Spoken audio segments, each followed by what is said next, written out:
L'actu du web, du digital et de la tech de ce joyeux lundi 31 mars 2025, c'est maintenant. Assurez-vous d'être bien abonné à cette chaîne. Activez aussi la petite cloche pour ne pas louper ces informations de fifou qui nous arrivent tous les jours de la planète web, digital, IA, tech. Aujourd'hui, au programme du jour, du Elon Musk, de Elon qui revend un truc à Musk. Bon, vous allez le voir. On va parler de cette petite affaire qui bouscule à la fois le domaine de l'intelligence artificielle et à la fois le domaine du web et des réseaux sociaux avec Elon Musk au milieu. Deuxième info, il y a aussi du Elon Musk, mais cette fois-ci aux États-Unis dans un truc assez marrant, et ça va me permettre de vous parler d'un langage qui a pas disparu, mais qui est très ancien, qui s'appelle le COBOL. De quoi ça cause? Bougez pas, vous allez comprendre. On va aussi parler d'une petite invention qui est faite pour tromper l'intelligence artificielle et qui marche super bien. Comment tromper l'intelligence artificielle sur le web? Il y en a un qui a inventé un truc et ça marche du feu de Dieu, mais je sais pas s'il y aura pas des débords. On verra ça tout à l'heure. On va aussi parler des petites magouilles qu'on peut faire avec les IA génératives ou éditrices d'images du côté de chez Google. Mais oui, on peut truander. Bon, je vous dirai ça, mais vous ferez gaffe à ce que vous faites et vous essaierez de pas truander vous-même. Du coup, pourquoi je vous le raconte, je ne sais pas. Et on terminera ces actus du jour par une découverte médicale à base d'IA qui va être super importante pour l'avenir de l'humanité. En tout cas, pour l'avenir de la médecine, c'est vachement bien. Est-ce que les humains médecins sont toujours supérieurs à l'IA? Eh ben non, parfois l'IA nous est supérieure et c'est une chance. Et on terminera ces actus par un petit robot. Parce que j'aime bien terminer les actus par un petit robot. Laissez-moi faire. Mais vous verrez que ce petit robot, vous aurez du mal à le définir, parce qu'il est très spécial. Allez, on y va pour les actus du jour, et on commence par Elon Musk qui vient de faire une grosse opération. C'est tout de suite, c'est maintenant. Elon Musk qui vient de faire une opération entre lui et lui. Voilà, je vous l'annonce, Twitter, X, vient d'être revendu. Oui, Elon Musk avait, ça, c'est à moins que vous soyez dans une grotte ou sur une autre planète, vous n'avez pas loupé l'information, en 2022, si je me gourre pas, Twitter avait été acheté par Elon Musk pour 44 milliards de dollars. Depuis, il y a eu des déboires, il y a eu des hauts et il y a eu des bas, et il y a eu des bas et il y a eu des bas. Il s'est passé plein de choses, il y a eu des restructurations, il y a eu des changements algorithmiques, il y a eu des changements sur la modération. Elon Musk extrêmement présent. Et sachez-le, il y a quelques jours à peine, Twitter, X a atteint de nouveau sa valorisation de l'époque. C'est-à-dire que Twitter a été valorisé à un moment 45 milliards de dollars, alors qu'Elon Musk l'avait acheté en 2022 à 44 milliards de dollars. Ça, c'est la valorisation. Entre-temps, il y a eu beaucoup de dettes quand même. Eh bien, c'est le moment idéal qu'a choisi Elon Musk, propriétaire de X, pour revendre X à l'entreprise xAI, l'entreprise spécialisée en intelligence artificielle de Elon Musk. Bon, tout ça, c'est pas fait avec des sous et des mallettes, tout ça, c'est fait avec un échange d'actions, mais oui, Elon a bien revendu X à Musk. On peut le dire comme ça, vous voyez le truc. En tout cas, aujourd'hui, X n'appartient plus à Elon Musk, il appartient à xAI. Et dans xAI, il y a aussi d'autres investisseurs et d'autres actionnaires. Et dans Twitter, il y avait aussi d'autres actionnaires, comme le patron d'Oracle, qui est aussi un peu dans les mêmes milieux. Voilà, il y a des actionnaires aussi du côté de Twitter qui se retrouvent à avoir des parts de xAI. Bref, tout ça est un joyeux petit monde qui doit, à mon avis, nous montrer un petit changement, voire un gros changement, et dans le domaine des réseaux sociaux et des médias, et dans le domaine des IA.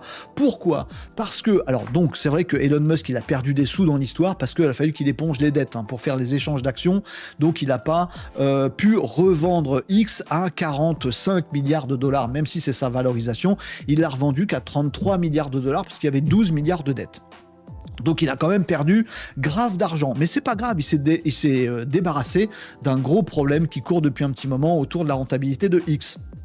Au passage, donc, dans cet échange, xAI, donc l'entreprise qui pilote tout ce bazar maintenant, donc y compris notamment Grok, donc l'intelligence artificielle de X, cette entreprise-là, elle est valorisée 80 milliards de dollars avec cette opération-là, ce qui est gigantesque et ce qui fait tout simplement de xAI la plus grosse valorisation du domaine de l'intelligence artificielle.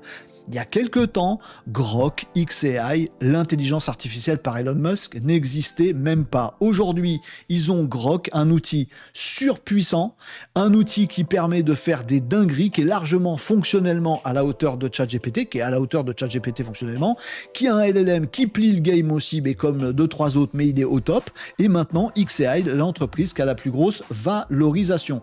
Donc c'est absolument dingue de voir ce qui se passe là-dessus.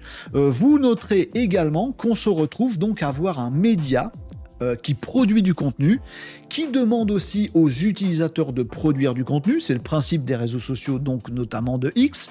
Ce média appartient maintenant à une entreprise qui fait de l'intelligence artificielle. En clair, Elon Musk, certes, est en train de bâtir un truc hyper puissant, hyper global, il va pouvoir mutualiser les ressources. Par exemple, son super data center Colossus, il va pouvoir servir à tout le monde. Ses employés vont pouvoir passer d'un truc qu'ils font sur X à un truc qu'ils font sur Grok, etc. Ça, c'est bien, c'est pour Elon Musk, c'est une chance pour lui d'avoir un truc super balèze. Mais en même temps, on se retrouve avec un média qui appartient à une intelligence artificielle, avec des données qu'on va mettre nous dans un réseau social et en fait on va le mettre dans une intelligence artificielle. Ça fait réfléchir, à mon sens, c'est très intéressant à observer et on va voir comment tout ça va bien pouvoir tourner. En tout cas, Elon vient de revendre X à Musk, la sécurité sociale américaine. La sécurité sociale américaine complètement bouleversé par, encore lui, notre ami Elon Musk. C'est absolument dingue et ça va me donner l'occasion de vous montrer des lignes de code bizarres avec les couleurs d'origine, s'il vous plaît. Enfin, il y a 3 couleurs, c'est quand même la version évoluée. Bref, ceci, c'est du COBOL. Pourquoi je vous montre du COBOL? Parce que le cœur du problème, il est là. De quoi j'ai à vous parler là-dessus? Eh bien, le système qui gère la sécu, pas la sécu comme chez nous en France, on est particulier, et les États-Unis sont particuliers aussi. La sécu américaine, elle gère notamment toute la création des numéros de sécu, tout le suivi des gens qui ont des numéros de sécu et surtout les remboursements, les prises en charge de la sécurité sociale des gens qui sont dans le besoin, on va dire ça comme ça, aux États-Unis. Eh bien, cette sécu américaine, elle fonctionne sous ce fameux langage COBOL que vous avez entreaperçu, qui est un truc mais méga vieux. C'est un langage, c'est le premier langage informatique qu'on a utilisé pour faire des trucs un peu, des applications un peu dignes de ce nom. Donc des vieilles applications qui tournent toujours aujourd'hui. Parce qu'en fait, ce langage COBOL était très archaïque. Alors il faut mettre des lignes, on a un certain nombre de caractères par ligne, bref, je vous passe les détails, c'est un langage quasiment humain avec des lignes qu'on peut pas intercaler, il y a des petits numéros de ligne, si vous devez intercaler une ligne, faut tout décaler, c'est un bazar infini, mais on a fait les premiers gros systèmes informatiques avec le langage le plus évolué de l'époque, du COBOL. Et puis les choses ont beaucoup évolué, maintenant on n'utilise plus du tout du COBOL, mais en fait il tourne encore. Dans les gros systèmes bancaires, les gros systèmes d'assurance, les trucs qui étaient déjà là il y a 50 piges et qui sont toujours là maintenant, il y a toujours ce COBOL qui tourne. Parce que c'est super fiable, ça tourne sur des gros ordinateurs et ça marche très bien. Sauf qu'il y a un moment, il va peut-être falloir se passer de ce truc archaïque, surtout si on veut y voir clair. Et il y en a un qui veut y voir clair, c'est Elon Musk avec son fameux DOGE, là, son département de l'efficacité gouvernementale. Et il s'est rendu compte que à la sécurité sociale américaine, avec cette histoire de COBOL, on essaye d'analyser les chiffres, on essaye de regarder s'il y a de la fraude ou pas, on n'en sait rien. Et Elon Musk, il est persuadé il y a de la fraude à 40% à la sécurité sociale et qu'il faut tout changer le système. Donc ça veut dire qu'il faut tout changer le COBOL. Et il s'est rendu compte qu'il y avait eu déjà un projet qui avait été initié en 2010 de faire évoluer tout le système de sécurité sociale américaine pour changer du COBOL vers un langage un peu plus récent. C'est pas dommage. Donc ils ont essayé de planifier ça et se sont dit, il va nous falloir entre 5 et 7 ans pour se départir de notre programme, de nos programmes gigantesques, des millions de lignes de notre programme gigantesque en COBOL pour passer sur autre chose, petit bout par petit bout, pour garder la sécurité des choses. Elon Musk vient de trancher. Nous allons changer le système de la sécurité sociale américaine, on va virer le COBOL, on va brancher des intelligences artificielles dessus et ça va nous pondre de nouveaux codes en 1 mois ou 2. En quelques mois, a-t-il dit. tous les experts s'accordent à dire que ça va être un fiasco total, que ça va planter tout le système de sécurité sociale des États-Unis. Elon Musk qui dit mais non, je suis super balèze en IA, je me lance dans le projet et en quelques mois on va tout refondre. Il y croit. S'il réussit son coup, c'est franchement un coup de maître, un coup de génie et adieu le COBOL ici et ailleurs si on arrive à avoir une IA qui est capable de transformer ce langage si ancien en un truc nouveau et sympathique. Tous les experts disent qu'il va se planter et que ça va pas marcher et que ça va planter tout le système de sécurité sociale américaine. Ce à quoi Elon Musk répond, c'est pas grave, ceux que ça embêtera, je caricature à peine, c'est pas très grave parce que ceux que ça embêtera, ce sera des fraudeurs de toute façon. Bon, et on est très très inquiet aux États-Unis là-dessus, et Elon Musk a refait une petite sortie pour nous rassurer, et ça nous a pas trop rassuré. Bon, nous on s'en fout, mais les Américains, il a dit vous inquiétez pas, je vous promets que les bénéficiaires légitimes, parce qu'il y a beaucoup trop de fraudeurs dans cette histoire, les bénéficiaires légitimes, grâce à ce changement que Doge va opérer, ils gagneront, ils recevront davantage d'argent pour la sécurité sociale américaine. Ce qui est complètement idiot, parce qu'en fait ça dépend de leur statut, ils sont pas censés en recevoir plus parce que le système marche mieux.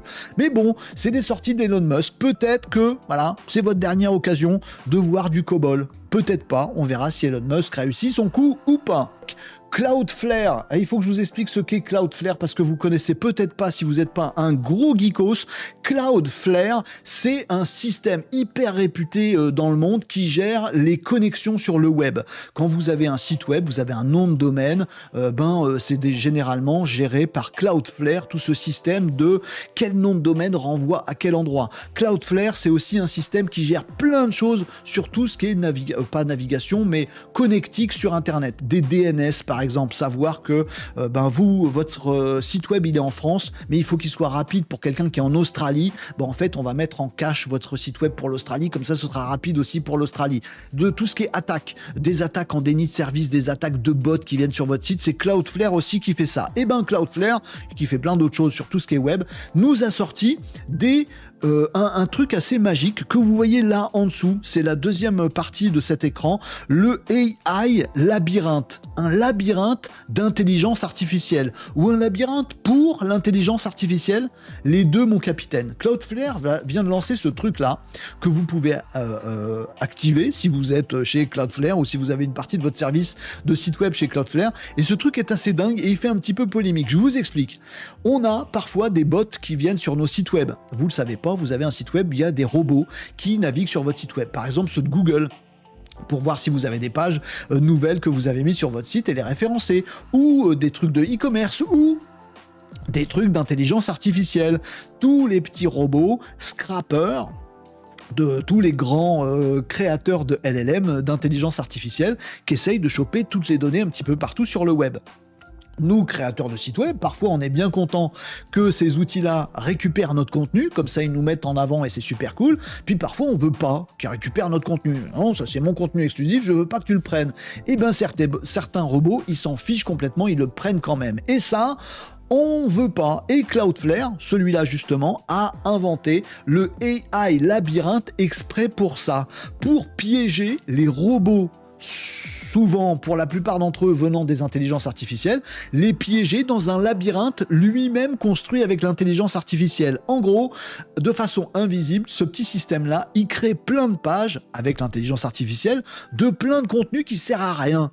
Des contenus nuls, enfin non pas des contenus nuls, des contenus un peu scientifiques qui ont l'air d'être intéressants aux yeux des robots, mais que nous les humains on verra jamais. C'est planqué, c'est un assemblage de phrases qui veulent rien dire, machin, et on fait plein de pages comme ça. Et on met un petit lien qui renvoie vers une première page bidon, qui renvoie vers une autre page bidon, qui renvoie vers une autre, qui renvoie vers la première, qui renvoie de nouveau vers...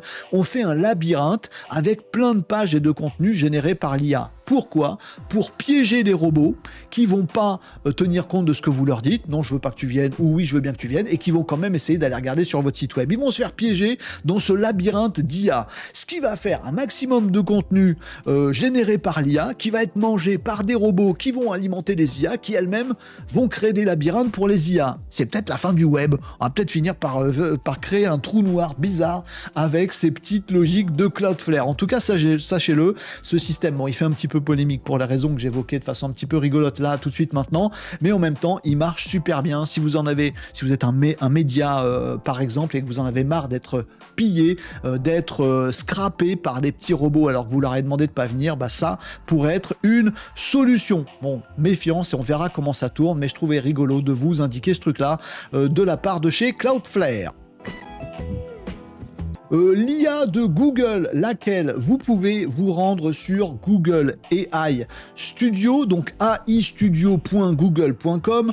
Vous connaissez probablement si vous êtes un habitué de l'émission Renaud Décode. C'est l'endroit où vous allez pouvoir tester tout un tas de petites dingueries qui vont arriver prochainement du côté de chez Google en intelligence artificielle.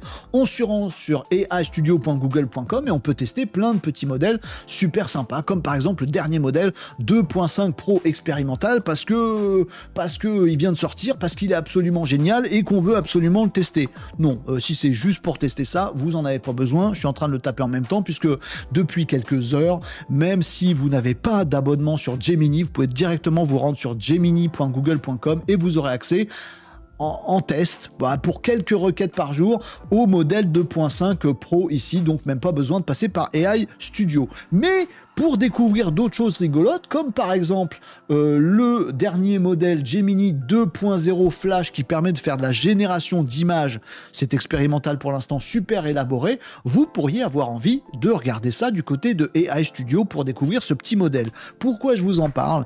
Parce que si vous le faites, c'est peut-être que vous êtes en train d'essayer de frauder. Qu'est-ce que c'est que cette histoire?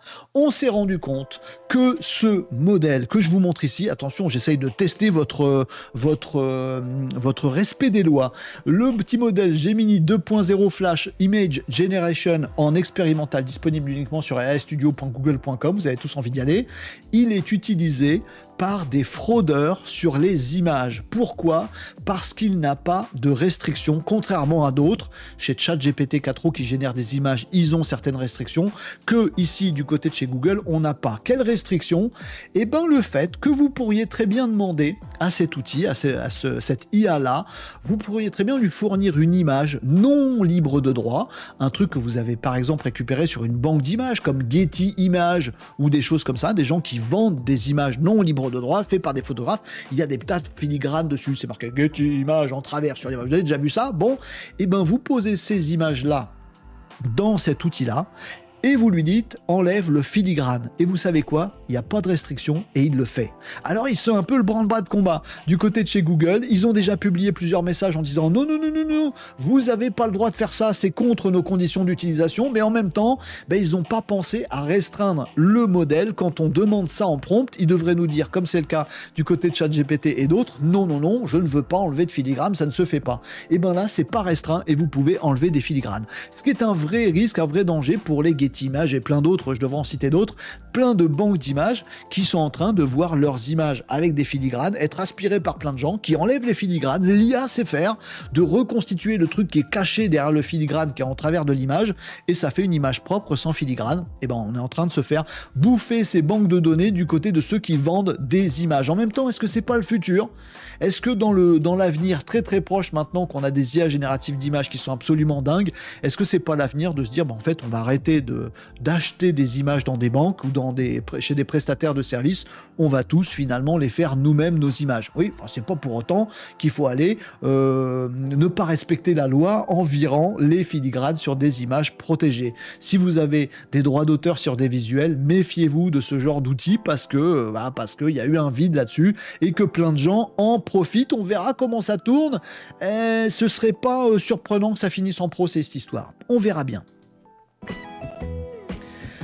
Du côté de la médecine également, des avancées époustouflantes. Alors je suis pas docteur, je suis pas chercheur en médecine, etc. Mais du côté de l'intelligence artificielle, on fait des progrès phénoménaux et j'entends ici, à droite ou à gauche, de temps en temps, des gens qui se veulent rassurants sur l'avenir de l'intelligence artificielle et de leur impact sur nos métiers, dire des trucs du genre, mais on aura toujours besoin de telle et telle personne dans plein de métiers, parce qu'en fait, ce qu'une IA sait faire, c'est tout simplement ce que lui a appris un médecin.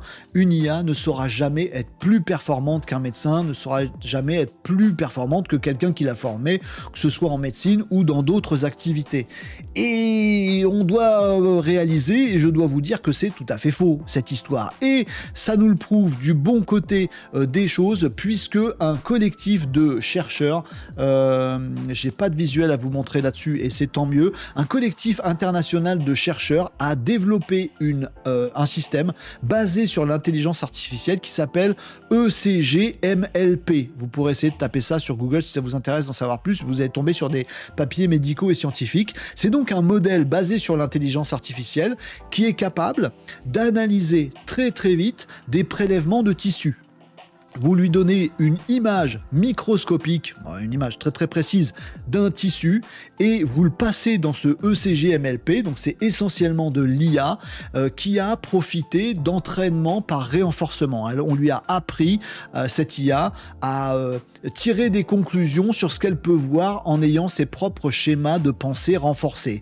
Et on s'est rendu compte que ça marchait super bien. Alors qu'est-ce qu'on lui a appris à ce système avec de l'IA? Eh bien de partir d'une vue microscopique d'un tissu, comme un chercheur pourrait le regarder dans son microscope après un petit prélèvement, mais ce système IA fait des tas de changements et d'améliorations et de modifications sur l'image. Alors elle améliore la qualité, elle enlève le bruit, etc. Elle fait des traitements sur l'image, et sur la base de ces traitements-là, elle arrive à conclure si oui ou non il y a des cellules cancéreuses, il y a un cancer qui se développe dans ces tissus. Au départ, ce système-là a été fait pour le cancer de l'endomètre, qui est le cancer gynécologique le plus courant aujourd'hui, et ça a été entraîné sur des tissus de ce type, de l'endomètre donc, et on s'est rendu compte que aujourd'hui, les médecins, les analystes, les chercheurs qui font ça au microscope, qui font des biopsies, qui prennent très très longtemps, etc., ils ont un taux de détection d'un peu moins de 80%.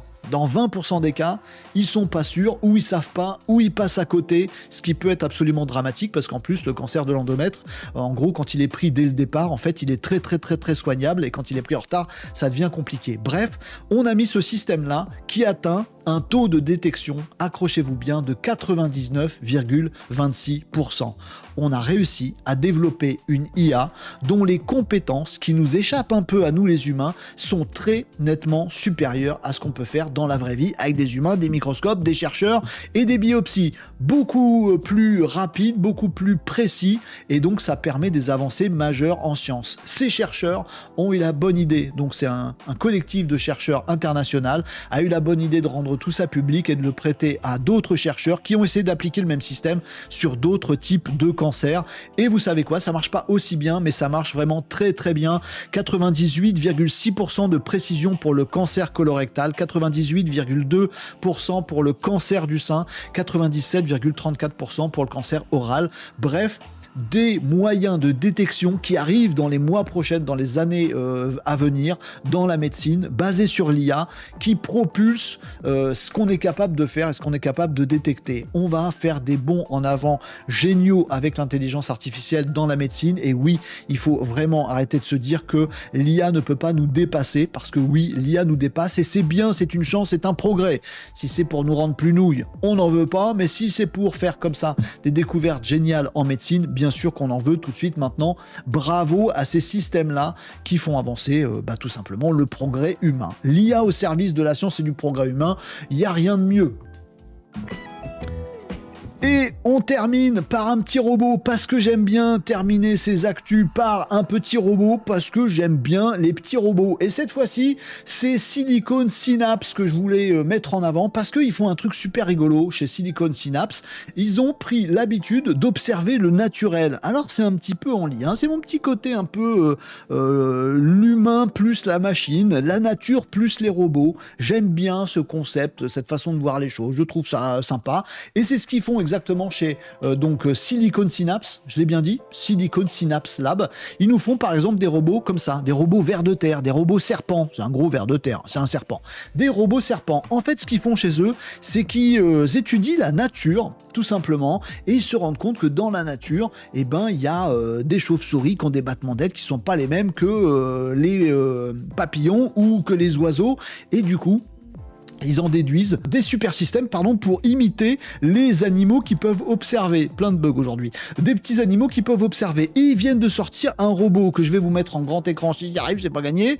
Un robot qui est absolument fabuleux. C'est pas celui-là, c'est celui-là. Voilà, je l'adore, je le kiffe. C'est le M4. Je vais vous mettre la petite vidéo. J'espère que je vais pouvoir vous la mettre en grand. Non, ça va bouffer l'écran, c'est pas grave. Vous voyez que ce robot, bah, c'est un drone, mais en même temps, il a roulé juste avant. Et ben en fait, ils se sont inspirés de pas mal d'animaux, comme le suricate par exemple, oh c'est mignon, qui est capable de se dresser sur deux pattes, comme la tortue qui est capable avec ses nageoires de nager mais aussi de marcher. Et ben voyez ce M4 qui est absolument génial, je l'adore, je vais vous remettre en vignette ici, là, il est bio-inspiré, donc inspiré par les mouvements des animaux et je trouve ça super.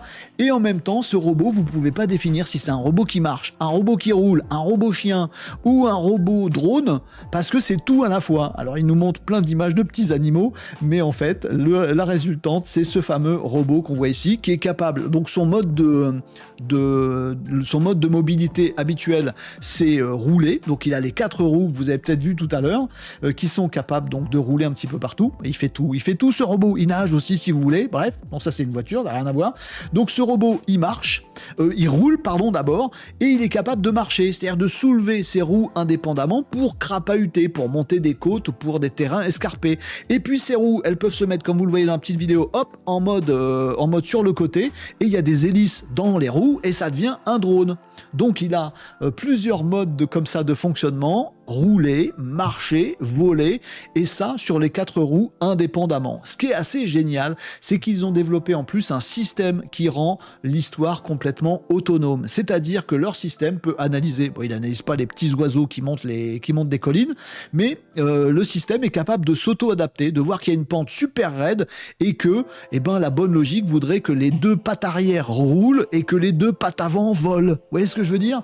Et ça fait des comportements hybrides assez bluffants. Ce truc, oui, va être développé parce qu'il y a plein de développements possibles, notamment sur tout ce qui peut être secourisme. Ça peut être vraiment quelque chose de game changer. Et, également plébiscité ce petit robot ou ce genre de robot M4 pour tout ce qui est exploration. Alors maintenant, c'est surtout exploration spatiale. Pouvoir s'assurer que notre robot, quelles que soient les conditions, quel que soit le terrain, quel que soit ce qui va se passer, il va pouvoir s'en sortir. Bon, et sur les catastrophes naturelles, sur le secourisme, etc., on va pouvoir envoyer des petits robots comme ça qui vont pouvoir rouler, marcher, crapahuter, ramper, voler à un moment pour sauter un obstacle. Bref, c'est peut-être l'avenir de la robotique. On parle ici souvent sur cette chaîne de robotique humanoïde. On parle aussi de temps en temps de drone. Bah là, on a un drone qui vole, qui marche, qui roule, qui fait tout et qui peut nager, pourquoi pas. C'est magnifique, je voulais vous en parler, puis on verra bien comment ça évoluera cette histoire. Mais peut-être là aussi, le robot au service des humains, ça me plaît beaucoup. Voilà pour ces actus du jour chaotiques. Désolé pour les petites pannes tout à l'heure, je ferai du montage pour vous montrer tout ça proprement sur YouTube, parce que oui, vous pouvez retrouver ces actus tous les lundis, mercredis, vendredis, en live, avec des pépins techniques en plein milieu, ça nous arrive. Ce Flash Actu est enregistré pendant le live de Renaud Décode, c'est à partir de 11h45 et on s'accompagne pour toute la pause du midi, et on fait aussi, au-delà de ces actus, des débats, on répond à vos questions, on fait des tests, on fait des tutos, on va regarder des outils, on fait des interviews, bref, on fait plein de choses dans les lives, et on enregistre également des actus chaotiques que vous retrouverez bien sûr tous les lundis après-midi, mercredi après-midi, vendredi après-midi sur YouTube. Assurez-vous du coup d'être bien abonné à cette chaîne, d'activer la petite cloche pour ne pas louper les actualités prochaines. Précision enfin d'actualité pour vous dire que demain 1er avril, à l'heure où je tourne ces actus, 1er avril à partir de 17h30, je ferai un petit webinar exceptionnel particulier pour vous parler de la sortie officielle ce mardi 1er avril à partir de 18h, donc dès 17h30 on sera en live pour vous présenter l'accompagnement de Renaud Décode, un accompagnement qui inclut des formations sur l'intelligence artificielle, des ateliers de travail sur l'intelligence artificielle, des séances de questions-réponses, des ressources particulières, du chat, un réseau, plein de gens qui sont comme vous en train de vouloir absolument saisir toutes les opportunités de l'intelligence artificielle et qui ont besoin d'être formés mieux que ça, qui ont envie d'être accompagnés. Tout ça sort demain 1er avril, donc à partir de 17h30 je vous présente ça, et à partir de 18h, les abonnés à cet accompagnement pourront commencer à en profiter. Voilà, tout est dit. Merci d'avoir suivi ces actus et soyez bien abonnés, activez la cloche pour ne pas louper les prochaines actualités du web, du digital, de l'IA et de la tech sur Renaud Décode.